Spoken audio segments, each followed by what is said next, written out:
तो साल खत्म होने वाला है एंड मेरे सब्सक्राइबर बढ़ने और यूट्यूबर बनने की उम्मीद भी खत्म ही हो रही है धीरे धीरे। लेकिन बाय द वे आज साल का आखिरी साल है, आज साल का आखिरी दिन है, सॉरी 31 दिसंबर है आज। और अगर आज ही एडिट होके जाती है तो आज आखिरी साल है, वरना तो फिर पता नहीं है कौन सा दिन है। तो ऐसे आखिरी समय पे काफी YouTubers top 10 worst movies of this year, top 10 best movies of this year बनाते हैं। तो आई थॉट क्यों ना मैं भी सेम चीज कर लूं। तो पेश करते हैं 2025 रिवाइंड, जिसमें हम हर मंथ के आए हुए कुछ अच्छे मोमेंट्स और कुछ बुरे मोमेंट्स को वापस से रिविजिट करेंगे, याद करेंगे कि किस मूवी ने हमको खुश किया एंड किस मूवी ने हमें बहुत ज्यादा दर्द दिया। जैसे कि नादानियां हर महीने कम से कम 15-20 कंटेंट आते हैं, तो ऑब्वियसली हम सारे के सारे कवर नहीं करेंगे। जो मिड्स होंगे हम उनको हटा देंगे, सिर्फ जो बेस्ट वंस थे या फिर जो एकदम घटिया थे जिनके बारे में बात करने का टॉपिक है कुछ, उसके बारे में बात करेंगे। तो टोटली मंथ में 1 या 2 मूवीज या मैक्सिमम 4 से 5 मूवी की बात करेंगे। एंड क्योंकि ये आधा से ज्यादा साल ही दर्द भरा था, तो बहुत दर्द मिलने वाला है शायद ये वीडियो के अंदर। तो फिर तुम लोग चैनल को सब्सक्राइब कर दो, वीडियो को लाइक कर दो और मैं हमारी स्टार्ट करता हूँ। तो शुरुआत करते हैं the month of the mids के साथ में, जनवरी। जब शुरुआत ही ऐसी हो, जब शुरुआत ही तुम्हारी क्रेवन द हंटर की तरह हो, तो फिर तुम्हारा साल तो गुजरेगा ही ना मैडम वेब की तरह। साल की शुरुआत ही हुई क्रेवन द हंटर के साथ में, जिसका कि यूनिवर्स ही बंद हो गया। तो फिर मूवी के बारे में क्या बात करी जाए। फिर आई गेम चेंजर, जिसके बारे में बात करने को इतनी सारी चीजें हैं कि किस तरीके से ये एक बहुत ही बुरी मूवी है। Game changer was basically a job changer, जो कि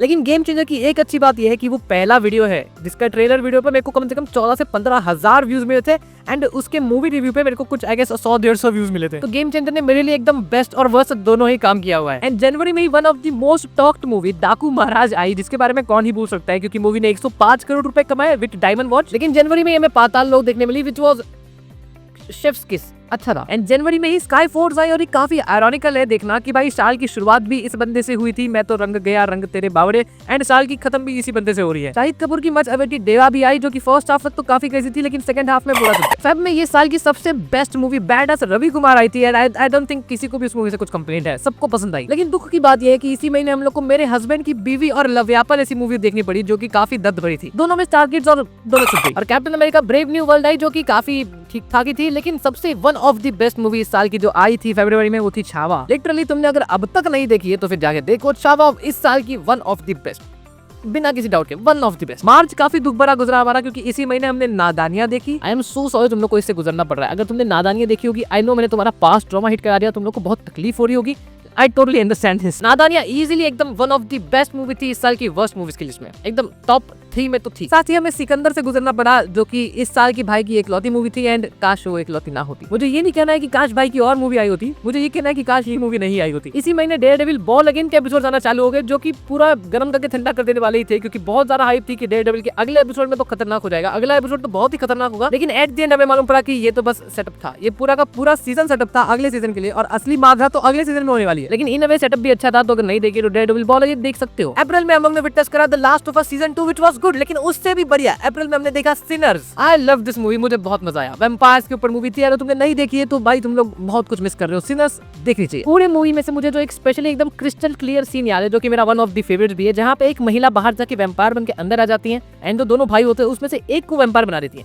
वैम्पायर बनाने के पहले कुछ होता है एंड अगर तुमने देखा है तो ब्रदर्स, आई थिंक मैंने अच्छी खासी क्यूरियोसिटी बिल्ड कर दी है, तो तुम लोग जाके सिनर्स देख सकते हो। मार्च में ही हमने देखा केसरी चैप्टर 2, जो कि one of the best movie थी इस साल की अक्षय कुमार की, क्योंकि बहुत सारी बुरी मूवीज भी बनाई है बंदे ने, केसरी चैप्टर 2 अच्छी थी। मे का फर्स्ट डे ही बहुत हेक्टिक था, बिकॉज़ उस दिन मल्टीपल मूवीज रिलीज हुई थी, raid 2, hit 3, raid road, Thunderbolts and शायद भूतनी भी। साथ ही मे के अंदर mission impossible the final reckoning और final destination the blood lines भी रिलीज हुई थी। मे में इतनी सारी मूवीज आने के बावजूद सिर्फ 2 मूवी थी जिन्होंने एकदम दिल जीत लिया, जो कि थी फाइनल डेस्टिनेशन ब्लड लाइन्स और hit the third case. Obviously एकदम ब्रूटल तरीके से लोगों की डेथ देखना, मार धार तलवार घुसा देना, ये सब चीजें किसको नहीं पसंद। अनटिल अनलेस तुम दूरवाटी हो, आई थिंक तुमको कोई प्रॉब्लम नहीं होगी। जून की शुरुआत ही एकदम दर्दनाक हुई, क्योंकि थग लाइफ देखी हमने स्टार्टिंग में ही, उससे काफी उम्मीद थी एंड मूवी एकदम छूट गई। लेकिन सिर्फ थग लाइफ नहीं, हाउसफुल 5 ने भी काफी ज्यादा दर्द दिया हम लोग को इस साल, क्योंकि उसकी तो पहली बात तो 2 पार्ट निकले थे, जो कि दोनों बकवास थे एंड दोनों की एंडिंग बस एक आदमी बदल दो। 2 पार्ट क्यों बनाए थे? ऐसे तो 50-60 पार्ट बना देते, सारे लोग को खूनी बना दो, लेकिन जानने दे उस पर बात नहीं करते। जून में जिसने इंप्रेस किया, जो कि अब तक चली आ रही है, वो है F1। अब तक आई थिंक कहीं ना कहीं इसके शोज लगे हुए एंड सबको बहुत ज्यादा पसंद आई थी। एंड साथ ही how to train your dragon भी आई थी and also Ana de Armas को कैसे भूल सकते हैं, Ballerina from the world of John Wick हम लोग को जून में देखने मिली थी, जो कि काफी मजेदार थी। जुलाई का फर्स्ट हाफ जहां एकदम ही मीडियोकर रहा, वहां सेकंड हाफ के अंदर जुलाई ने एकदम खतरनाक चीजें रिलीज कर दी। जहां जुलाई के फर्स्ट हाफ में हम लोग को जुरासिक वर्ल्ड द रीबर्थ, मालिक और मेट्रो इन तीनों देखने मिली, वहीं जुलाई के सेकंड हाफ में हम लोग को सुपरमैन, फैंटास्टिक 4 और महाअवतार नरसिम्हा देखने मिली। एंड तीनों ही मूवी मेरे को पर्सनली बहुत पसंद आई, क्योंकि सुपरमैन ने डीसी को फाइनली एक अपना होप दे दिया कि हाँ हम कुछ कर सकते हैं। फैंटास्टिक फोर ने वापस से मार्वल को थोड़ा सा तड़का वापस लाया। एंड महाअवतार नरसिम्हा ने इंडियन एनिमेशन हिस्ट्री की वन ऑफ दी ज्यादा अर्निंग वाली मूवी बनाई। ये मैं कहीं डेटा से नहीं कह रहा, खुद से कह रहा हूँ, बिकॉज न्यूज तो बहुत आ रही थी कि सबसे ज्यादा अर्न कर लिया। एंड रिसर्च कौन करे उसके ऊपर, है कि नहीं। लेकिन पैसे कमाए हुए ना हो वो तो चलो अलग बात है, लेकिन महाअवतार नरसिम्हा एनिमेशन वाइज भी इतनी क्रेजी थी कि इंडिया के अंदर एनिमेशन मूवी भी चल सकती है, इसका उसने प्रूफ दे दिया। एंड इसके अगले पार्ट के लिए मैं बहुत एक्साइटेड हूँ। अगस्त के महीने में सीक्वल्स बहुत सारे आए, जहाँ वॉर 2, वश 2, सन ऑफ सरदार 2 और पीस मेकर 2 देखने मिली, और साथ ही वेपन्स और कूली भी, जिसमें से पीस मेकर 2, वश 2 एंड वेपन्स मेरे को काफी अच्छी लगी। एंड बाकी सारे तो उम्मीद पे ही खड़े नहीं उतर पाई। कूली की क्या ही बात करें, एंड वॉर 2 तो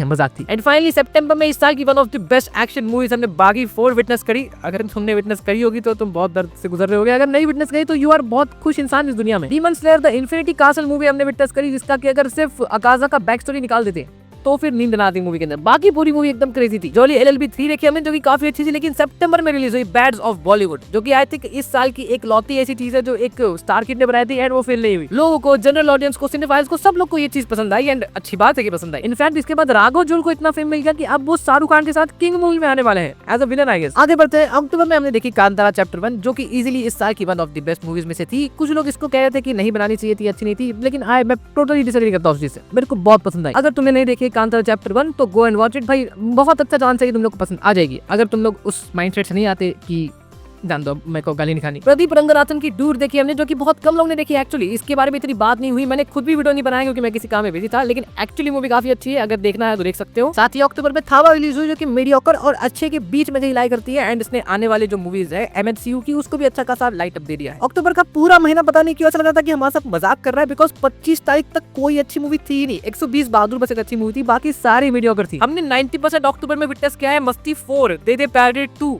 और क्या बात कर सकता हूँ अक्टूबर के बारे में, सॉरी नवंबर के बारे में। लेकिन 25 तारीख के बाद नवंबर ने अपने असली पत्ते खेलने शुरू किए, because stranger things season 5 volume 1 release हुआ है, जिसकी वजह से मेरे को पूरी स्ट्रेंजर थिंग्स देखनी पड़ी, क्योंकि मैंने कभी देखी ही नहीं थी। मैंने वो देखने के लिए स्ट्रेंजर थिंग्स शुरुआत से शुरू किया एंड खत्म किया, फिर वो देखी, फिर वॉल्यूम 2 भी देखी। ज़ूटोपिया पार्ट 2 एंड तेरे इश्क में आया, जिसके ऊपर तेरे इश्क में तो डिबेट कर सकते हैं कि अच्छी थी या नहीं थी, क्योंकि मेरे को वो बीच में ही लगती है, लेकिन ज़ूटोपिया 2 वाज बेस्ट, मजा आया। और नवंबर के एंड से ही शुरू हुई एकाकी, जिसके बारे में आई डोंट थिंक मैं अभी कुछ ओपिनियन रखना चाहूंगा, बिकॉज एक ओपिनियन है मेरा, लेकिन इतना जल्दी आई डोंट थिंक मैं रखना चाहूंगा। अब उसको खत्म होने देते, उसके बाद ही एक वीडियो बनाएंगे एकाकी पे कि कैसी थी, बिकॉज फिलहाल के लिए तो ऐसी ही फीलिंग आ रही है। एंड फाइनली हम दिसंबर पे आ गए हैं, जिसके पूरे महीने सिर्फ एक ही मूवी की बात चल रही है, जो कि है धुरंधर। ये भी easily one of the best movie थी ये साल की, एंड इतनी बेस्ट थी कि इसके बारे में पूरे के पूरे महीने बात हो रही है। लिटरली इमेजिन करो, एवेटार मूवी आई है, फायर एंड ऐश, मेरे को याद नहीं उसका नाम क्या था प्रॉपर्ली, लेकिन फायर एंड ऐश था शायद। इतनी बड़ी फ्रेंचाइज की, इतनी बड़ी मूवी, इतना VFX, इतना सब कुछ है उसके अंदर, लेकिन स्टिल धुरंधर की बातें चल रही है। एवेटार के बारे में कुछ हाइप नहीं देख रहा हूं मैं कहीं पे भी। तो अगर अब तक धुरंधर नहीं देखे तुमने तो गो एंड वॉच इट, देखो इतना क्यों बात चल रही है मूवी के बारे में। एंड एक्चुअली मूवी अच्छी भी है। और हाँ, अवतार फायर एंड ऐश भी देख लो, वो भी अच्छी है। साथ ही दिसंबर में स्ट्रेंजर थिंग्स वॉल्यूम 2 भी आया, अभी साल खत्म होने के बाद, मतलब कल ही आने वाला है वॉल्यूम 3, जो कि फाइनल होगा स्ट्रेंजर थिंग्स के बाद खत्म। और दिसंबर में सबसे अंडररेटेड चीज की बात मैं करूँ तो सिंगल पापा, मोस्टली इसके बारे में किसी ने बात नहीं की, ज्यादा लोग देख भी नहीं, लेकिन सिंगल पापा मैंने देखी, मैंने वीडियो नहीं बनाया, वो लोग बातें कम बिजी था,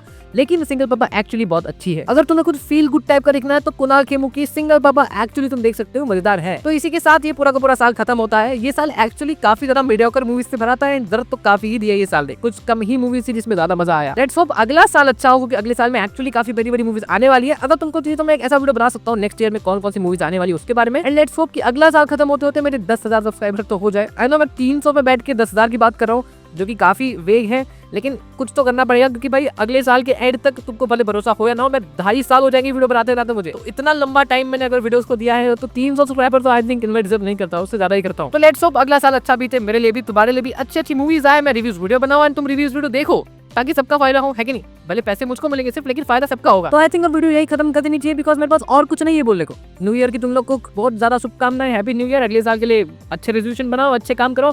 मैं मिलता हूं तुमसे नेक्स्ट ईयर वही पुराने जोक के साथ। और हाँ, वीडियो को लाइक से सब्सक्राइब करना मत भूलना, वो बहुत इंपॉर्टेंट है।